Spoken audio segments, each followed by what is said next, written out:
If you've ever stepped into a gym, you know exactly what I'm talking about. You're just surrounded by this sea of conflicting advice, right? Lift heavier, do more reps. No, you have to try this new trendy exercise. It's honestly confusing. So the goal of this explainer is to just cut through all that noise, using some hard evidence to figure out what actually works. Let's get right into it. Ah, the classic. We've all heard this one. It's that ultimate call to just push yourself to the absolute limit. But is it actually good advice? I mean, is grinding yourself into the ground really the fastest way to get results? Or is there maybe a better way? That is the big question we're going to dig into today. All right, so here's our game plan. First, we're going to tackle what I call the modern gym dilemma. Then we'll dive into the volume wars, more versus smart. After that, a little style clash between functional and traditional training. Then we get to the good stuff, building your workout blueprint. And we'll wrap it all up by thinking about what it means to go beyond harder. So, what is this big dilemma? Well, it's this constant tug of war between two totally different ideas. On one hand, everyone tells you that to get bigger and stronger, you just have to do more. More sets, more reps, more everything. But then, on the other hand, you see this endless stream of new, functional exercises that promise to be way better than the old school basics. So yeah, these are the two fundamental questions, right? How much work do you really need to do? And are these fancy new exercises any better than what people have been doing for decades? And to answer that, we're not going to rely on opinions or what some guy at the gym said. We're going to look at the actual data from two really cool studies that put these exact questions to the test. First up, let's go to war with the volume question. This idea that more work automatically equals more gains, it's got to be one of the most stubborn myths in all of fitness. So you know what? Let's see what happens when we take that idea and just push it to its absolute extreme. To really put the more is better theory on trial, researchers used a program called German volume training, or GVT for short. Now, if you haven't heard of it, just think of it as the ultimate brute force workout. It is legendary for its insane volume, involving an almost punishing number of sets.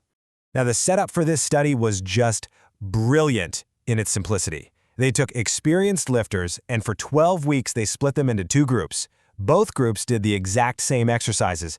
The only difference, well, for the main lifts, one group did a very tough 5 sets of 10. The other group, they did the full hardcore GVT protocol, a whopping 10 sets of 10.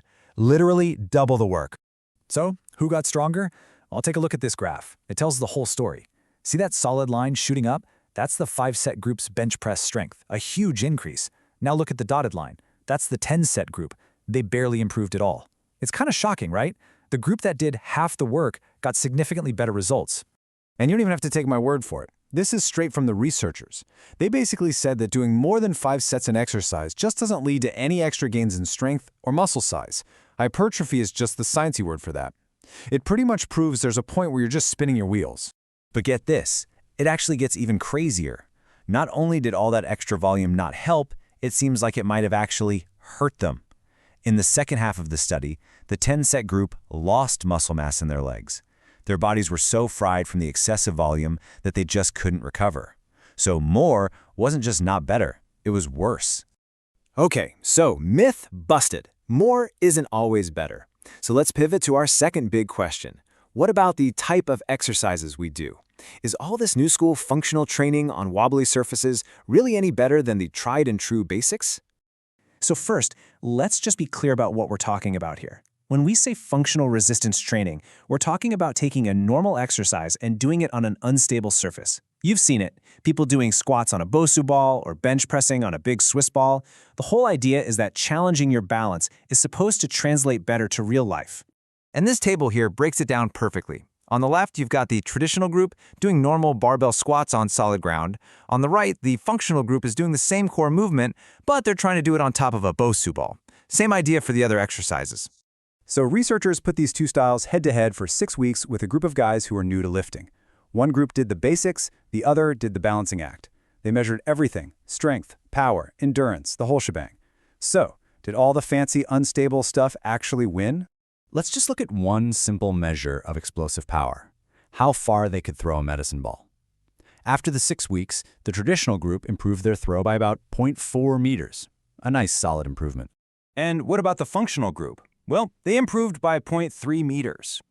I mean, the difference there is practically nothing. You could call that a statistical tie. And that was pretty much the story for everything they measured. It was a draw. Both training styles worked. Both groups got stronger, both groups got more powerful. For these beginners, neither one proved to be some magic bullet. So, we've looked at the science behind volume and the science behind style. Now we get to the most important part. What does this actually mean for your workouts? How do we turn all this info into a practical plan? Okay, first, let's nail down the volume thing. The evidence is crystal clear. More is not better. There's absolutely a sweet spot, and for most people, the science points to somewhere around 4 to 6 really solid, productive sets per exercise. The goal isn't to do the most work you can possibly stand, it's to find the minimum effective dose, just enough to trigger results without crushing your ability to recover. And what about your training style? Well, the takeaway here is actually kind of liberating. It turns out, especially when you're starting out, both styles work. So the best style isn't about whatever's trendy this week, it's about what you can do safely, what you can be consistent with, and frankly, what you'll actually stick with. Master the fundamentals before you worry about the fancy stuff. All of this leads us to a really powerful and honestly a much healthier way of thinking about our training. It's time to move past that simple brute force mindset of just trying to work harder and harder and harder. When you put all this evidence together, the message is just undeniable. Smart training isn't about destroying yourself in the gym. It's about applying the right amount of stress, choosing exercises that actually fit your goals, and focusing on consistency. The real goal isn't just to train harder, it's to train smarter. And that leaves us with one final, very personal question. Based on everything we've seen, it's time to stop asking what's the absolute hardest workout I can do, and start asking a much, much better question. What is the smartest workout for you?